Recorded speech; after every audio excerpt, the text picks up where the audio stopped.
Hello everybody, welcome back for another Q&A video. I hope that you are all doing well and that you are all having a great day. As always, this must be said. The opinions expressed in this video are my own and should not under any circumstances whatsoever be taken as legal, tax and or investment advice. And please, if you can, keep your questions to around a paragraph or so. It's a lot easier for me to read. I got one couple of hours ago and it was like several emails linked together. I didn't even know how to begin dissecting it. So questions around this size are just perfect to start things off. This says, I have a question that I know a significant amount of us viewers are wondering. What would you consider is a good amount of XRP to be holding? When XRapid is launched, there will undoubtedly be a jump in Ripple's price. So having your opinion prior to this happening would be helpful. I'm completely aware that you are not a financial advisor. Thank you very much, and so forth. I'm simply interested in your personal opinion. Thank you in advance, and have a great morning, day, evening. So I'm glad that you said this part. I cannot give you an exact number. I can tell you how I think about how much of a coin that I should own. And it comes down to what my future plans are. I told you guys before, I'm really into real estate. I also like to do other investments. I'll put it to you this way. What are your goals within the next 5 to 10 years? What do you want to do? What would you like to do? Like what, everyone has a number in their head. Sometimes when they talk to, like if you talk to really wealthy people, they'll ask them sometimes, like, what do you consider rich? Like how much money do you have to be rich? Some people say $1 million. Some people say 5 million. Some people say I need 25 million to be comfortable. And that's a bit of a stretch. What I do when I evaluate how much I need to have or how much of something I should be holding, I kind of calculate future prices, i.e.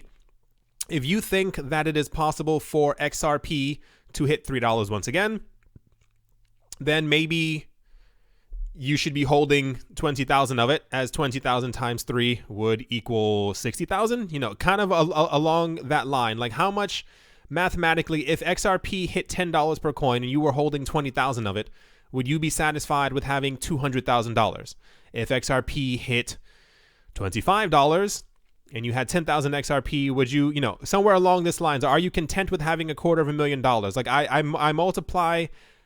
I gather my coins based on what I think future prices will be. And even more so, I always have a limit. I said once again in another video, a lot of people think that Bitcoin will eventually hit $1 million. I am not impatient, but I try my hardest to be a realist in that I would be more inclined to sell Bitcoin to get some profits at around 100,000 than as opposed to twiddling my thumbs and hoping that it reaches 1 million. So if you see XRP definitely reaching $10 in the future, as opposed to XRP reaching $600 in the future, you have to find the number that you are willing or that you have in your mind that you're willing to sell at. Everyone has a number. No one may talk about the number out loud, but everyone has a number. When Bitcoin hit 20,000, that was the number for a lot of people to start selling. Let's start panic selling because things are getting too hot. What number do you think XRP will reach realistically, and multiply that by how many coins you have or how many coins you think you should have in order to get to your end goal? Is your end goal having $250,000? Is your end goal having $500,000? Like what can you buy with $500,000? Will you feel comfortable for the rest of your life if you have $1 million? And then multiply that by the other numbers that I talked about before, as far as how many XRP is that you're holding and the future price that you think it will be. This is kind of how I gauge. I know a lot of people keep asking or were asking before. I've definitely seen this question a couple of other times. I've never had the opportunity to address it. When people are asking how much do I think they should be holding, it's whatever whatever you're comfortable with. Like if you find that holding 1,000 EOS is great because you speculate at some point the price will hit 250, then there's $250,000 for you. Are you happy with $250,000? That's how I gauge things, at least. That's so I do apologize that I couldn't give you a concrete number, but I believe in the long term, for 3, 4, 5 years, that XRP will probably have very huge gains. So I think even if you aren't holding what you might consider to be a lot right now, I think there's still a huge amount of space for you to make extra profit as the price of XRP goes up, if that makes sense. I hope it does. This one says, I appreciate all the work you put out daily. Not a problem. Your videos are part of my morning routine. Thank you very much. I was just curious what you thought of OmiseGo lately. It concerns me if the rumors are true about Ethereum having sharding problems. If Ethereum is having problems and OmiseGo is most likely having the same problems, is it hard to find information? It is hard to find information on OmiseGo since they are so tight-lipped. Curious what you think on this. Yeah, the OmiseGo team noted before that they not refuse, but they don't want to give a lot of information as far as if they have like a version 0.05, 0.07, 0.09 coming out, because these are slight tweaks to things that they're making, and they don't want to they don't want any of their news to affect the future price going forward. When it comes to, so Ethereum is trying to implement sharding. This is one of the proposals that's being put forth for the Ethereum network. Ethereum and the OmiseGo team are actually working on Plasma, and this is what we're kind of waiting for. The OmiseGo, not timeline, what's it called? Like their, I guess timeline, like where they show what they expect to happen during the year, shows Plasma actually being launched during Q3, where we are right now. Q3 ends, I believe, October 1st. That's beginning of Q4, where they have Plasma being finished, or somewhere like Plasma, you know, Plasma's out there at that point. I don't assume that within the next couple of, looking at my phone, 5 days, that we're going to have any type of news about Plasma. I'm sure they're desperately working on it at this point. With Ethereum's slow speed also comes other coins that are built on top of it having slow speeds. I do wish that we had at least a bit more news from the OmiseGo team. It makes me, no, annoyed isn't the word. I just wish that they were as consistent in their output of news as other ones, but I think they're more conservative. If you, about a month and a half ago, they had a like an Ask Me Anything. You can type it like, I would just type in like OmiseGo Ask Me Anything, and it's like, it's kind of odd. It was the OmiseGo team sitting on the floor playing a board game with Vitalik Buterin, and they like turned to the camera every like 8 seconds and they were answering questions, and it was really funny because Vitalik was like making sure to like talk over people so that he was the only one heard. He's an interesting guy. So the Ethereum is definitely having scaling issues. This is not even a rumor. We know that they're having a couple of problems. A lot of their scaling solutions that they've been talking about for the past 2 years have not been implemented.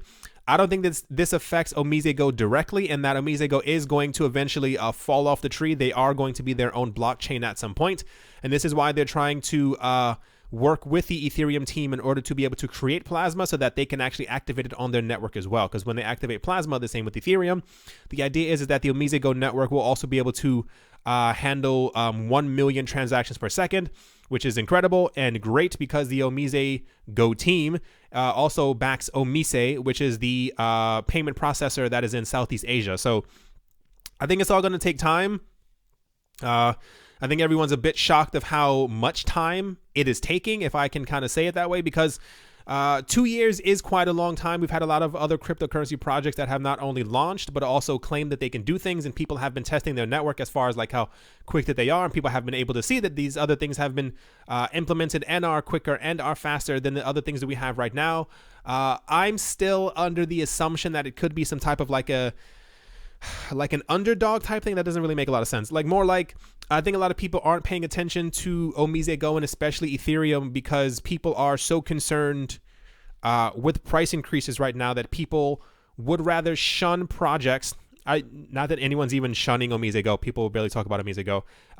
Rather shunning Ethereum, as it were, simply because the price isn't where other people think it should be right now.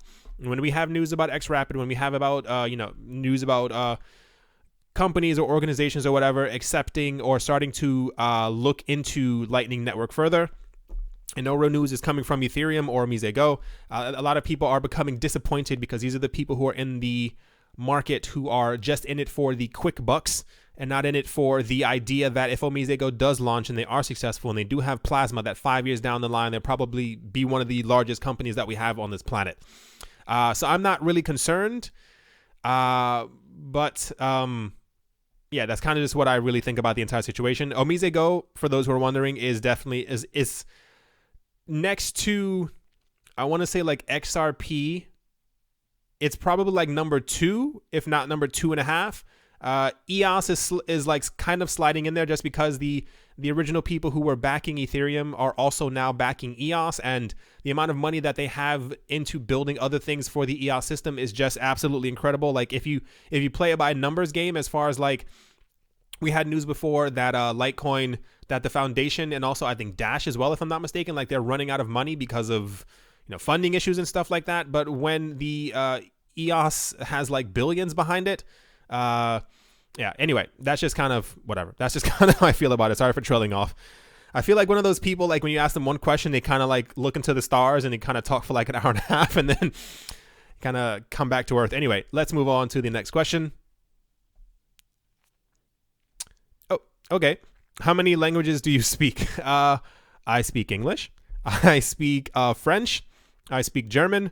I was learning a bit of Italian, but I lost all of it. And when I was younger, I grew up around people who were speaking Spanish. I also come from a partially Spanish-speaking family, more or less. So I understand Spanish, but if I try to form a proper sentence, I really can't do it. But as far as languages that I am fluent in, it is English, German, and French, without a doubt. I read books in all 3 languages. I watch documentaries in all 3 languages. I like...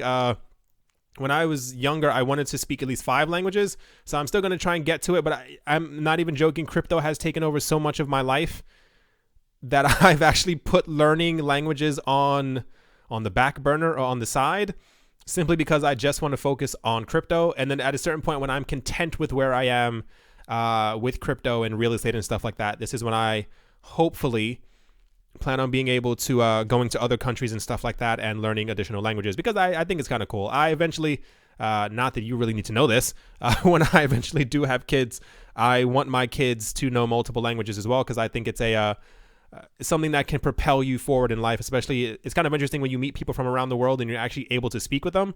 I find that very cool. Hey, TMI, this is very tinfoil hattish, but word in the crypto world, there are only going to be 5 major cryptocurrencies. Since the very wealthy already made the blueprint, do you just put your money in there, like Ethereum Classic, for example? I have no really big interest in the coin, though the wealthy really want this coin to succeed. How do you cut out the emotional connection to a coin? I know it's very conspiracy theory, but I'm slowly starting show. And I know it's going to get to the point of roll with it or get rolled over type of mentality. Take care. Truly wish you the best. Also, food for thought, maybe create a Patreon. I've actually thought of, I'm going to work backwards. I've actually thought of creating a Patreon before. I'm not lazy. It's just I have so many other things going on. When I think about creating it, I'm like, okay, I'll set it up for tomorrow. And this is kind of why I have like the donation things in the description. Because I don't know. I'll get to it. I've actually had a number of people asking me to create a Patreon. I apologize that I have not done so. If you find it in your heart that you would like to support me, the donation addresses are always below. This is not mandatory, just as a thing. I know it's very conspiracy theory, but slowly starting show. And I know it's going to get to the point where roll again. Yeah, this is so on the entire topic. I've thought for quite some time. One, we have 1,900 coins listed on CoinMarketCap. That's not going to last. We have 1,600, I think, that are like seen as like the base, or like this is the coins that are spread across multiple different platforms that we and the crypto exchanges that we actually have right now. I told you guys before, and it's not even tinfoil hattish. I don't think that it's out of the realm of possibility to think, there's not, like I said, there's not a need for 1,600 different coins, especially when all the coins mimic each other and they say that they can do this and they're as fast as this other coin. And there are so many other coins. If you look through their websites, their claim to fame, as it were, or what they say that they're good at is like, we're as quick as Bitcoin, or we can do this, and our code is based off of Bitcoin, and our code is based off of Litecoin. And can Ethereum do this? No, Ethereum can't, because we can do this, and we're being adopted by this. And it's like, no, you're not. Like, none of that is real. This is there's so many other coins out there that are actually scams. As far as like, remember I told you before, I said when we hear about news from the IMF or about from stock exchanges or other people who are making monetary policies and stuff like that, they're constantly only referring to multiple coins. I think it was Thailand. I want to say it was Thailand, the Philippines. I don't remember. Sorry. One of the countries who only allowed 6 cryptocurrencies in their country for use. That is pretty indicative of where I think the cryptocurrency space is going to go. As far as the wealthy making a blueprint, this was many moons ago. I made a video and I was talking about I think his name is Richard Branson, the guy who created Virgin Megastore. He had like a secret meeting between all these people on his, I guess it wasn't that secret. It was announced that it was going to happen, but it was supposed to be like just for the developers of Bitcoin. I think Ethereum had just come out, so maybe they weren't there. But I definitely think, oh my gosh, also, yeah, remember this was a couple of months ago. There was a news story about a guy. If you Google it, it's called the wealthy are planning to leave us behind. Like, find that on Google. And it's not tinfoil hatish either. It's this professor who was invited to give a speech. And he said normally, he's totally fine giving speeches simply because, he ends up making like 50, 60,000 from them. It's totally fine. He talks for like an hour and a half. He gets a free hotel room. He goes back home.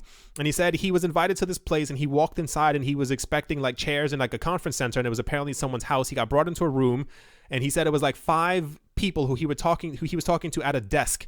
And they were pretty much asking him like Bitcoin or Ethereum, like gold or silver. They were asking him all these really weird questions. And he said he slowly realized that to them, it was like, in their minds, that the world had already ended. Like they were 20 years ahead of everyone else, and they were trying to figure out how to best secure themselves and their family financially for the future and stuff like that. So especially when we have news from the New York Stock Exchange, they, like I said, once again, that they've been planning this for the last 5 years.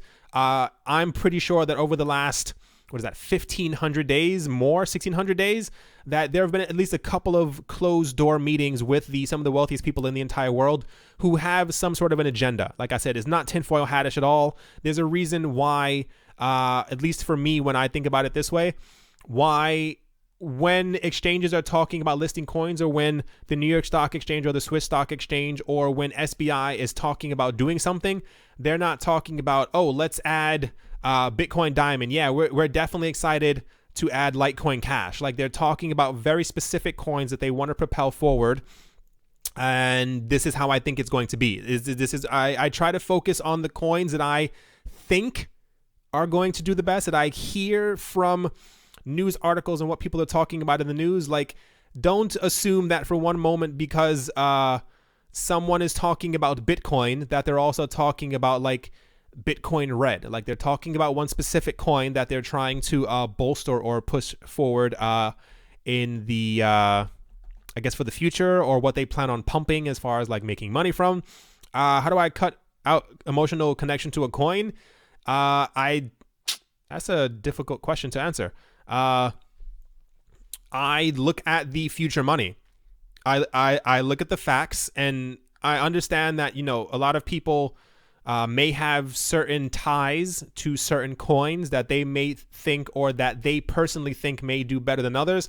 There's a reason why I keep repeating, do your own research. And it's kind of me trying to push you into Google or your own search engine so that you can actually search a bit more. I know a lot of people, thank goodness, have been doing this over the last couple of months and looking into the coins that I've been talking about, and you're seeing the patterns that I once saw.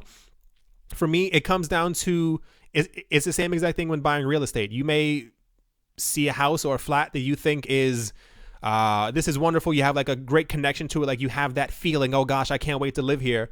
But you have to step back and think, is this good for the tenants? Will the tenants be able to break this easily? Like, how much money can I make off of this? How much are the HOA or the land fees? Like, okay, how much can I, it's kind of like that. Like, you have to learn to disassociate yourself from it. Because I remember in the beginning when when I first got into cryptocurrencies, there was a lot of love for something called WorldCoin.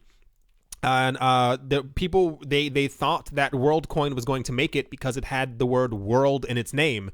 And that was the entire idea behind it. Why wouldn't governments and people want to use a coin that's called WorldCoin? It has world in its name. Come on. And I heard this for so long, and I started buying into it as well. And I remember I bought some WorldCoin. I bought some Dogecoin, like at the very, very beginning, when people were talking about that it was going to be like the the next coin on Reddit, and it was going to be like, this was before Redcoin. It was going to be this on Reddit. It was before so and so. Like, this is going to be the coin that people use on YouTube. And then I started reading articles about what Dogecoin was, and it was just a joke, and I was like, okay.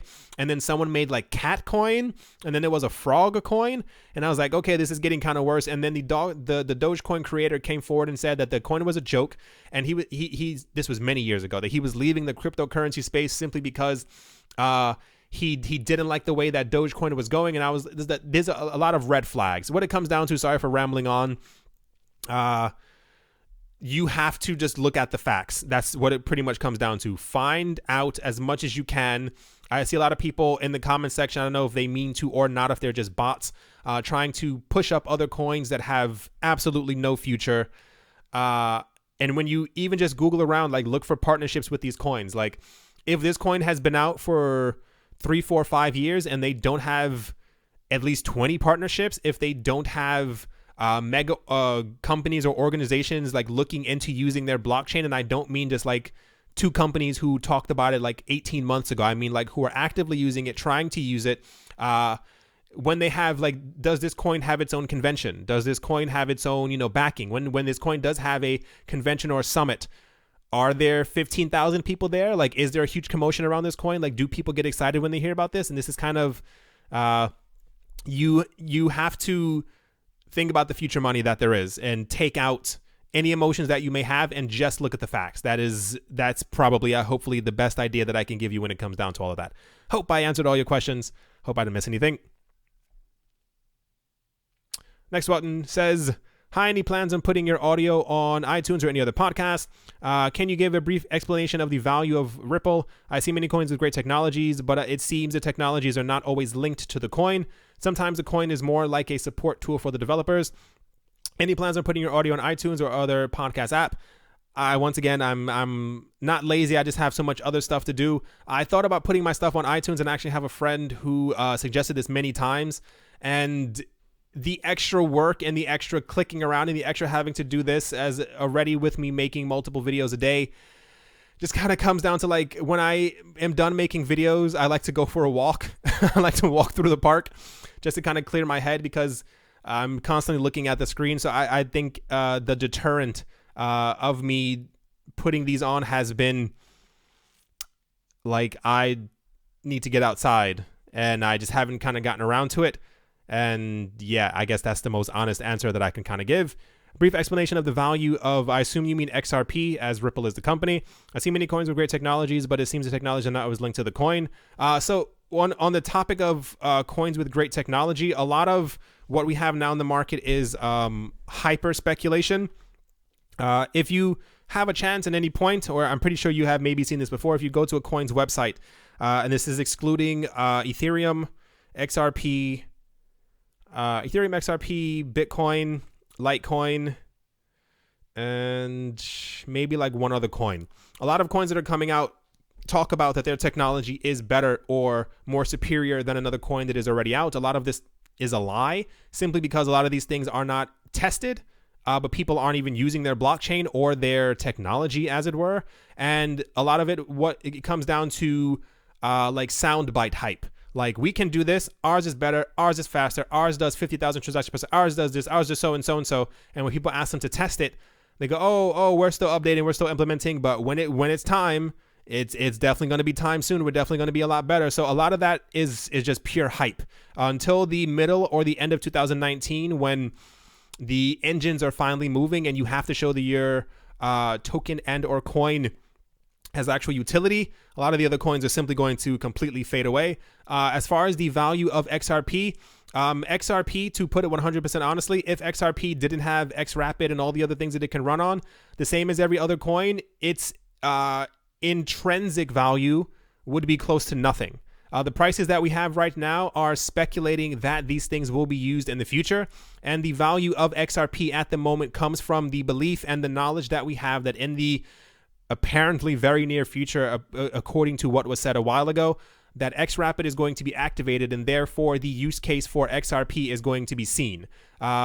we have a lot of other coins and tokens that do not have such things. One of the reasons why I believe in the Ripple team and the XRP product is because that Ripple has created things that specifically use their token.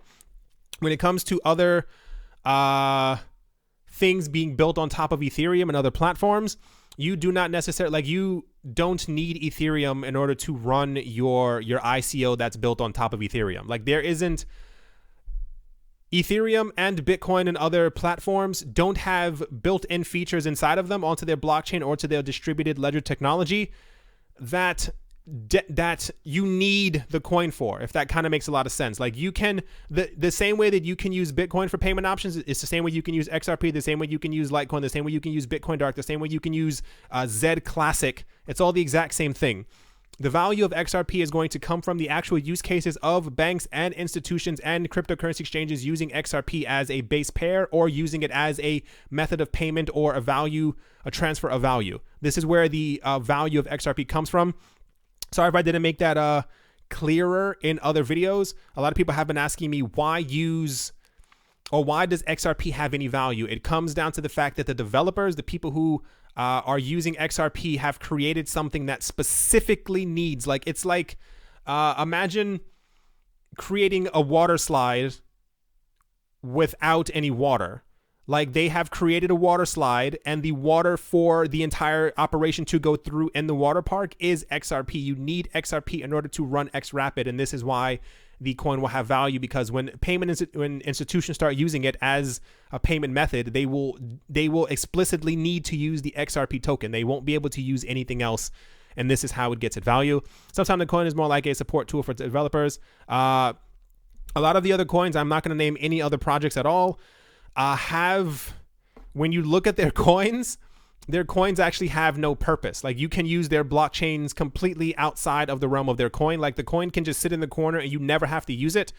You can simply build other things on top of it and use that coin instead, or simply just use their blockchain to grow other things on top of it. Like, you can, make whatever you want. You don't actually have to use their coin. And this is why I once again say, do your research. Like, the coin that you put your money into, I hope has more than just speculative value. Everything has speculative value. Everything, in some way or another, everyone's looking like, oh my gosh, can this actually be used one way or another? Any coin that can be used as a payment method, which is every coin that we have right now, more or less has the same exact value. The other coins are getting their value from their name and their brand. Z Classic does the same exact thing, if not quicker, than sending Bitcoin as a payment method. Using EOS as a payment method, sending it to someone, does the same exact thing as Neo or as this or as BAT. It's great sending them back and forth, and Bitcoin more or less is, in my opinion, number one because of its name. It was the first coin out there, therefore it is the most well known. But we're going to get to a point very quick where you have to show that your coin actually has value and an actual use case, because if your coin can't stand out in usage from other coins, what's the purpose of your coin? Hope that makes sense. Love your videos. Thank you very much. Can't wait each day to hear another one. Thank you very much again. I have about 10 coins in my portfolio, all the major ones you've recently mentioned except 2. I want to add either EOS or LTC. Which would do better in the long run and why? Or should I get both? We'll be investing another 1K in case that matters. Okay, once again, I'm not a financial advisor, but I'm going to try and pick away at this as best possible.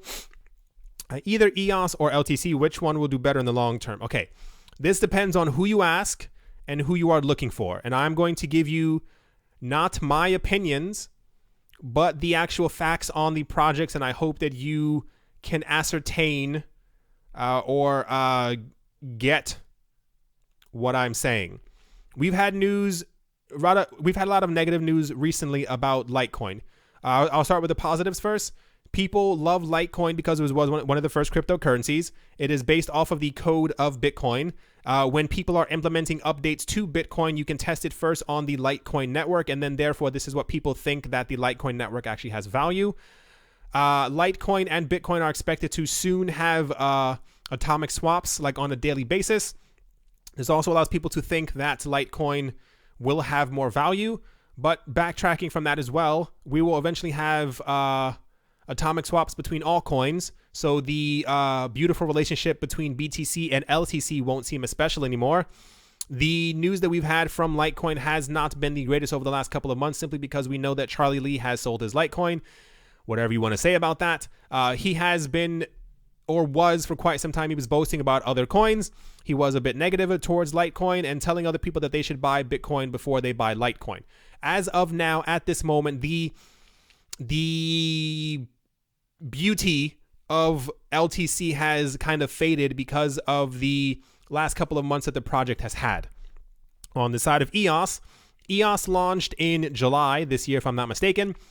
EOS claims to be quicker than Ethereum, faster than Ethereum, more scalable than Ethereum. I believe they're using Java and C++, which are two coding languages, which are easier to develop on than the Ethereum platform, as Ethereum has actually created their own language in order for you to be able to write something on. While Ethereum has a large amount of people who are building on their project, a lot of people have announced that they are actually switching over to EOS simply because it is easier to write on EOS. EOS also has an enormous amount of funding behind them. Like I said before, the people who funded Ethereum or who got into Ethereum early on are some of the same exact people who got into EOS, so that same exact money is backing it. As far as who has more money, who has more backing, Litecoin has the larger fan base. EOS has more money backing it. It kind of depends on what you think will happen in the long term, and I'll give you the prospects of what people think is going to happen.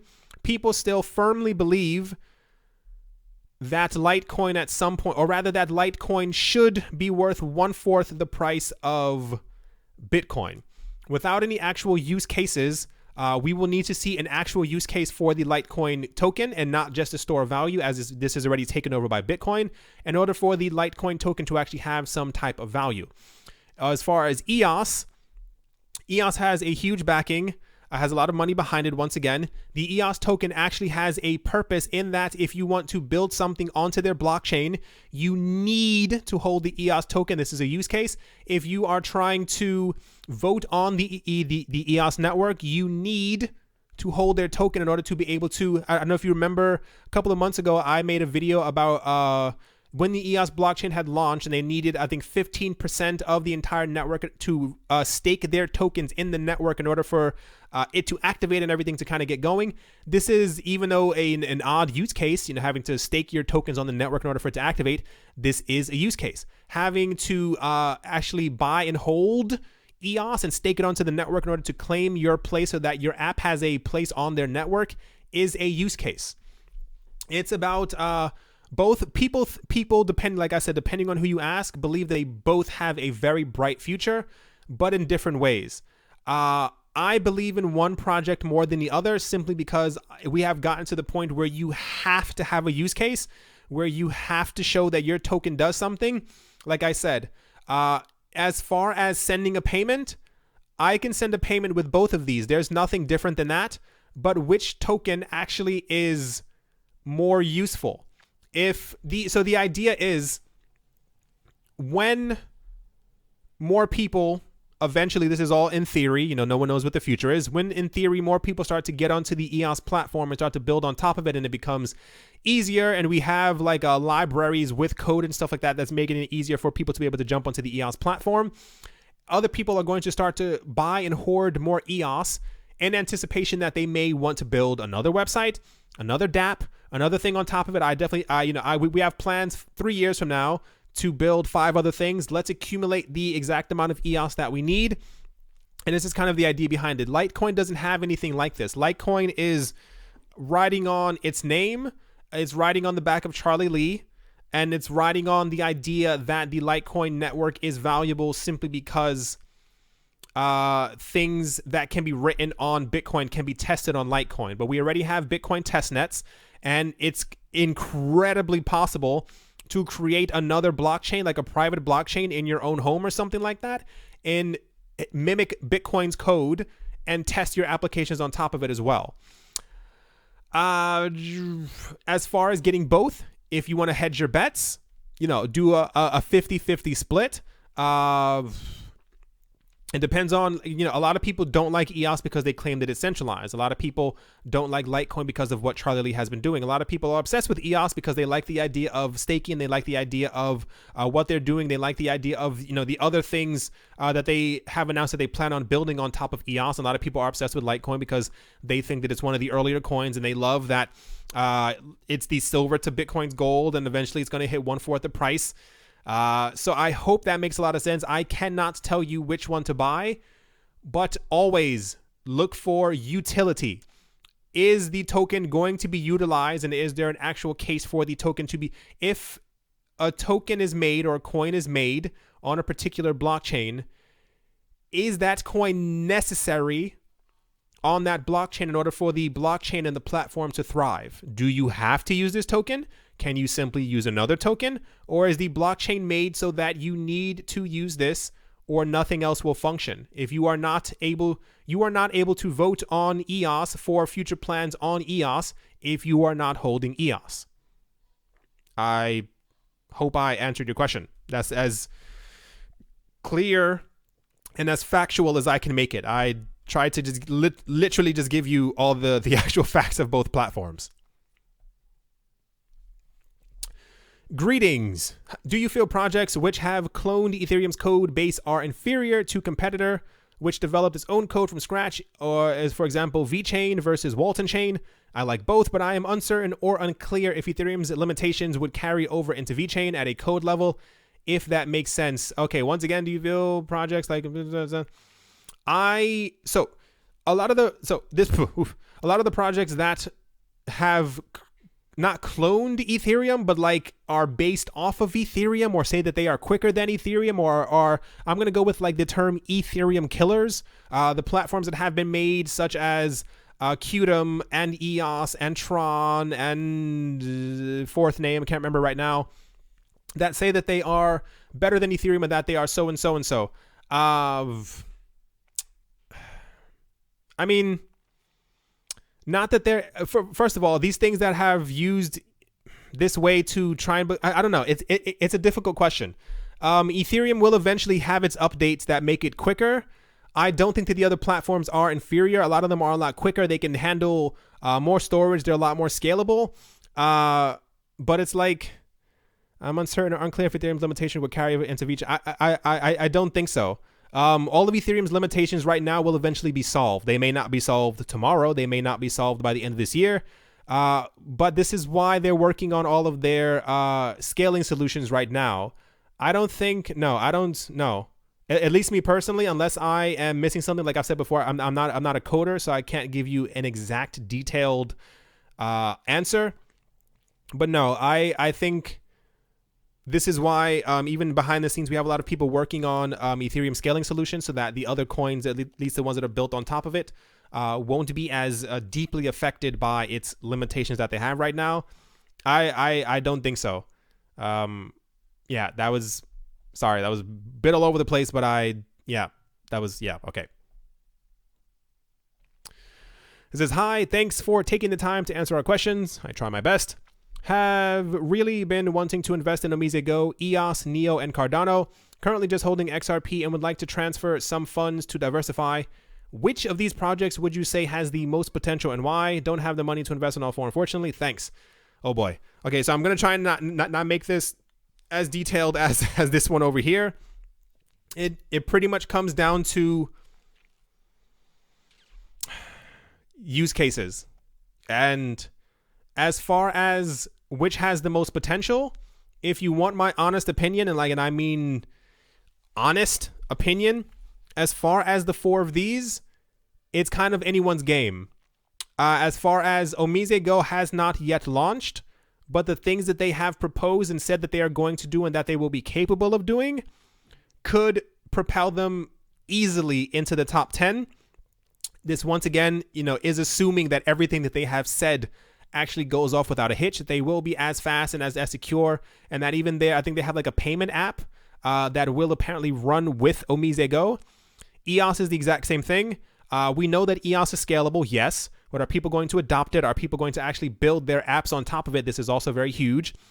Neo is something that a lot of people think is going to capture the attention of people living in China. And has been said before, or it's been rumored that NEO will be one of the projects that is actually going to be allowed in China, simply because I have not mistaken, it was built by someone in China. And I think it's one of the most, I want to say centralized, but people throw that around very easily nowadays. But apparently the centrality of the project is actually perfect, or would be perfect for a government looking to be able to actually use them. I know NEO has a couple of updates that they plan on launching very soon, and a lot of people are very excited about that. But NEO, if I'm not mistaken, and just logically, has kind of taken a back door when it comes to like Cardano or EOS or even OmiseGo. Like, we don't hear that much about NEO, and typically it gets overshadowed by a lot of other projects. Cardano has launched.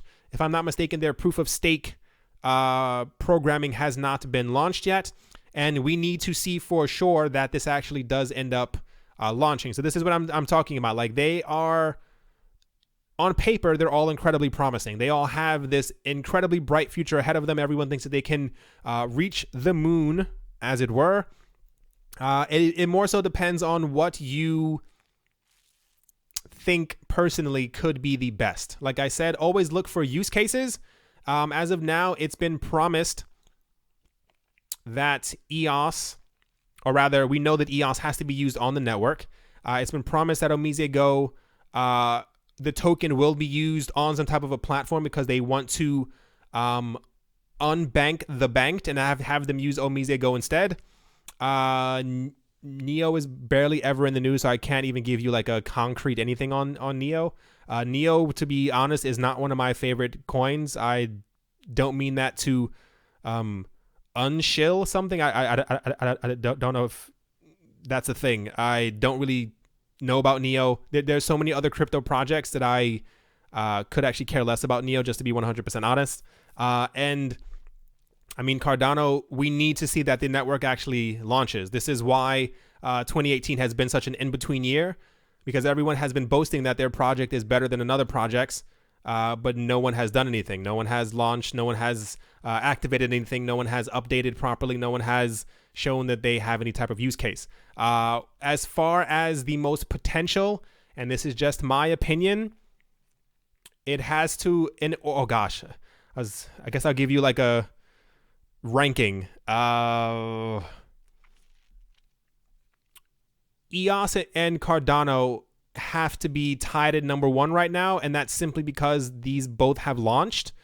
Proof of stake hasn't been launched on Cardano, but from everything and all the backing that they have and everything that's been said about the project, these two are tied for the first spot.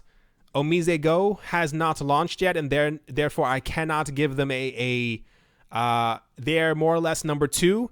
I like that they are working with the Ethereum team, and this gives them a huge amount of validity. I like that they have signed a memorandum of understanding with an entire country, which is great.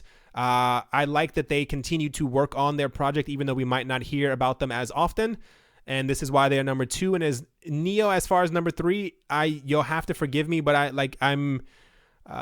you've probably not heard that much about NEO because there's barely any news about NEO. I understand people were complaining before. They were saying that I said that there wasn't news about a coin, and people were screaming at me saying that there was news. The news usually comes down to that it's been listed on an exchange, or that someone is using their blockchain, or someone. That's not real news. That's not actual. Being listed on an exchange is wonderful. I'll talk about that for certain coins and stuff like that, but that's not like a company using them or a company using their token. Someone using your blockchain is wonderful, but they're using your blockchain. They're not using the thing that we are buying and speculating on that will have value in the future. So I hope I answered. I cannot give you a 100% direct answer, but as far as what I would rank these and as far as potential that I see, Cardano and EOS are definitely tied for the first spot, and then it goes OmiseGo, and then it goes NEO. That's not to say that NEO won't make it. NEO had a very high price before, if I'm not mistaken. And a lot of people do believe that NEO could potentially become one of the largest platforms, especially if it does potentially get adopted by the Chinese government. But as of now, that's how I personally feel about NEO, especially because on any given day, the news is about Bitcoin, XRP, Ethereum, Ethereum Classic, Cardano, OmiseGo, EOS, BAT, Litecoin, 0x, and a slew of other coins. NEO is never typically in the news. Next up, this says, first off, how nice to touch base with you personally after seeing your videos for the last year. Thank you very much. What country do you post from? I'm in the United States. You are on fire, man. Lots of constant posted every day. Yeah, I try to take breaks from crypto, and it's really bad because I get into these moods. Like I'll tell myself, okay, today's a day. You're gonna take this day off. Take the next 2 days off. Go and enjoy yourself. And I'll go out the entire day, and I'll come back home, and then I'll like be on the computer, and I'm like, there's a lot of stuff that's happening today. And then I'll end up making a video, and I'm like, well, I just broke the thing that I was going to talk about. First thing says, I heard a lot of info about having to pay taxes if we withdraw our crypto and convert it into USD into our banks today. What happens if Coinbase creates a bank in 5 to 10 years and there is no need to convert into USD anymore? Will the US government still collect taxes on my balance? If anything, if everyone is accepting crypto as payment and no conversion is needed. Wow. Okay, so once again, remember, I am not a legal or tax advisor at all, but I think I have a way to answer that one. My balance is on Coinbase. I am too nervous to move my balance to a device that can be destroyed by mistake, malfunction, stolen loss. What concerns do you have about Coinbase holding my balance, if any? So as of now, the way that I understand it for the United States is that if you are cashing, let's say you have crypto and you cash out and you send it to your bank account, depending on which state that you're in, your tax amount will vary. I know some states have lower taxes, obviously, and some have higher taxes, especially when it comes to cryptocurrencies, because a lot of them may have their own laws in which they may consider some a security, and they will tax you the same as if you are cashing out of a stock or bond, or some of them may consider what you are cashing out of a commodity, and therefore you would be taxed on that level as well. So what happens if Coinbase creates a bank in 5 to 10 years and there is no need to convert into USD anymore? So this comes down to the New York Stock Exchange is creating something called BACT, BAKKT. The entire point of BACT is that you will be able to transact completely in crypto, which means that you will not, essentially, the way that I understand it, not have to pay taxes for the crypto that you are sending around. I've heard in the United States that if you are, let's say you're buying a burger or something like that, you will be taxed on the transaction that happens through the burger. This is once again how I understood it, that the tax does happen. But I think I think it would be weird if we don't get laws in the United States that stop that. As far as I think it would be really weird if BACT creates something, or the New York Stock Exchange creates something that allows people to transact in cryptocurrencies, but then you are taxed on using that cryptocurrency payment. Like, why would anyone then use it if that makes a lot of sense? So as the way that I understand it right now is that there is a tax if you are using it. And if Coinbase does create a bank in 5 to 10 years, what the experts, quote unquote, and analysts are saying that in 5 to 10 years time, you will apparently be able to pay in crypto for a lot of things. And this, to me, sounds like you would then not have to pay taxes at all, because the taxes seem to come from, at least in the States or certain parts of the States, if you are transacting in the crypto, and if you are cashing out, as it were, and sending it to your bank account, this is when you have to pay taxes. But if you can logically pay for everything in cryptocurrencies, let's say 25% of stores in the United States are accepting cryptocurrencies and you're able to pay for things, I think it would be a complete failure if you have to pay in crypto and then you have to write down on a piece of paper the time and date of that transaction and therefore be taxed on that, if you kind of get what I'm saying. So the way that I see things developing is that eventually, if in 5 to 10 years we are able to transact in crypto and buy everything in crypto, that taxes would then be swiped away from this, because it seems like a stupid system to have people to have to write down everything that they're buying and then be taxed on it later.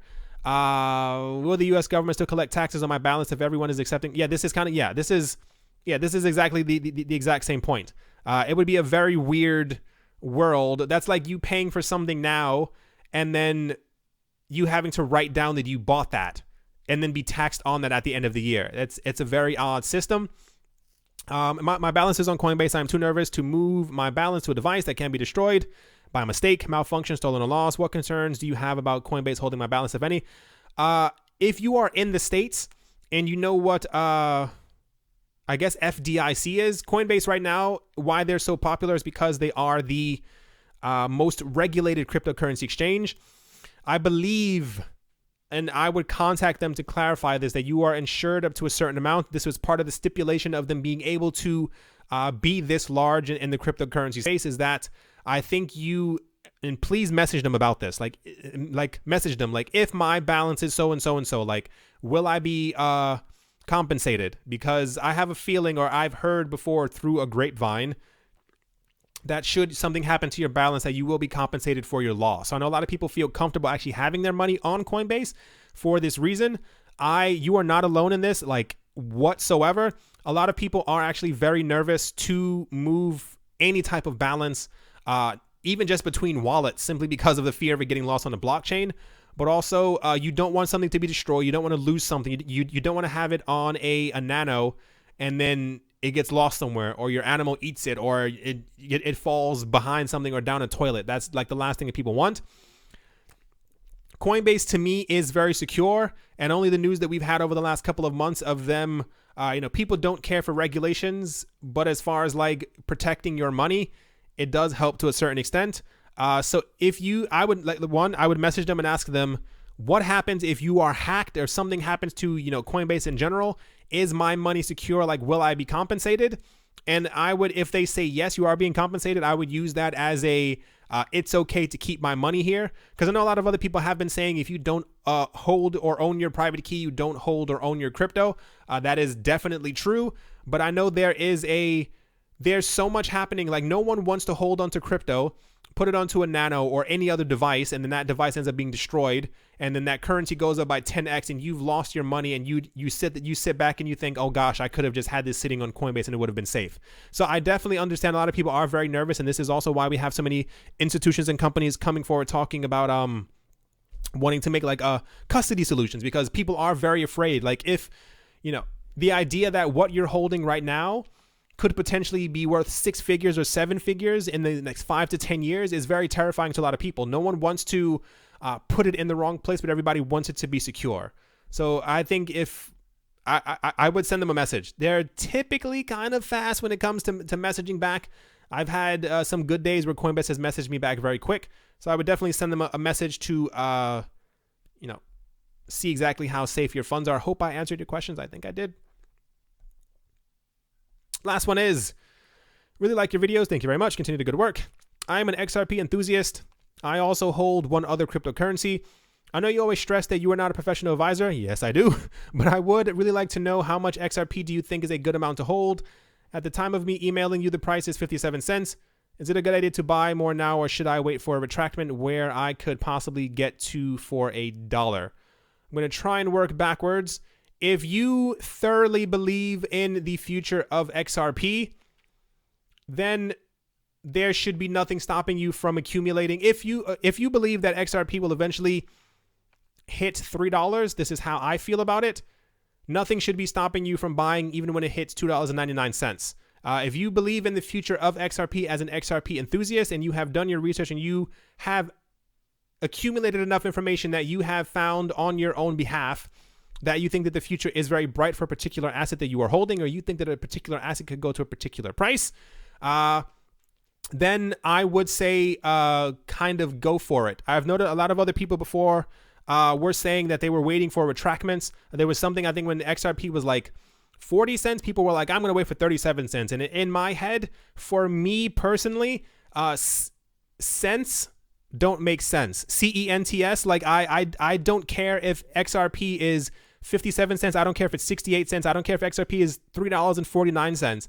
I personally plan on continuing to buy, because I think that $10 for me mathematically is all but a given at this point. At some point, XRP, in my opinion, will eventually reach $10. So even me buying it at $9, I'm still going to make a profit on what I have put my money into.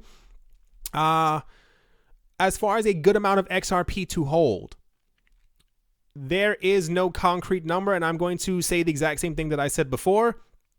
It depends on what you want for the future. Everyone's needs and expectations and desires are different. I was watching a documentary a couple of weeks ago, and they were talking about some guy found something in like a thrift shop, and it turned out to be like an old, like Andy Warhol something, and he thought it was fake. He got it evaluated. It was actually real. I think it ended up selling for like $200,000. And he was like, that $200,000 happened like a year and a half ago. He was like, that $200,000 changed my life. I forgot where he was living, somewhere in the States. He ended up, he bought like a home for him and his wife and his kids. He ended up buying like another trailer for them to live in and stuff like that as well. Bought a new car. So this $200,000 to him was a lot. This is what I'm kind of saying. What is enough for you? I have a number in my head that I know how much that I need in order to continue my investments and for me to have a very comfortable life. Pretty much do the math on that. Like, figure out what you want, what you need. Like, this is one of the most important investing things a lot of people don't talk about. A lot of people will tell you to put your money here, do this and do that. Do your own research. One, as always, figure out how much you need and how much you want. I know ways logically and just because of what I've seen and what I've invested in, if I had nothing else, and someone threw $250,000 in my lap, I know how to make that last me for the rest of my life. And I actually even tell you right now, I would find a country or a city or a state or whatever, wherever I decide to go. And I would use $50,000 to buy a studio apartment. I would live in that studio apartment as my own place, and I would use the other $200,000. I would use $150,000 to buy 3 other studios that I would also rent out every single month, even though they're studios and they're tiny. I'd be able to rent them out for around anywhere from $500, $600, $700 a month. That's at least another $1,500 a month that I'm getting going into my wallet. I know how to eat healthy, but for cheap. And then the other $50,000, I would simply then invest into like cryptocurrencies or into maybe another apartment or something like that. This is what I mean. You have to figure out what is enough for you, what you need. Like, are you a minimalist? Do you need things that are flashy and fancy? And, do you need a Lambo? Like, do you need these really expensive things? If so, then then you may want to think about increasing the amount of XRP that you have. Like I'm more than certain you've all seen it at this point. The guy who keeps posting 20,000 XRP could be life changing. If you think about it, like if you have 20,000 XRP and it hits $10, that's 200,000. And I was just telling you what I would do with 250,000. Like, there is a correlation between it. If you think at some point that XRP could hit $20 and you have 20,000, that's $400,000 that you then have in your pocket. This is kind of it's impossible for me to give you a number because everyone in life has their own idea as to what they think or what they want is comfortable for them. Some people want a 16-house mansion. Some people are fine building a tiny house in someone else's backyard. That's enough for them, their wife, and their kid. It just depends on what you want for life. I hope I answered your question. That's definitely going to do it for this video. Hope you all have a great day, morning, afternoon, and or evening. Keep sending in your questions. I know everyone, like I said before, everyone has questions that that I can't answer as I'm like reading out the news or something like that, or that's something that goes through their head on a daily basis that you would like to have answered. So keep sending them, as long as they're not crazy or people trying to shill coins. Like, I've gotten a couple of emails where people are writing me multiple paragraphs and they're talking about coins that don't even exist yet, or that are trying to form their ICO and they need another 20 million. I skip over those. Thank you once again for everything. I hope you all have a great day, morning, afternoon, and or evening. Thank you once again for all the questions and comments and the support. And I will talk to you all soon. See you.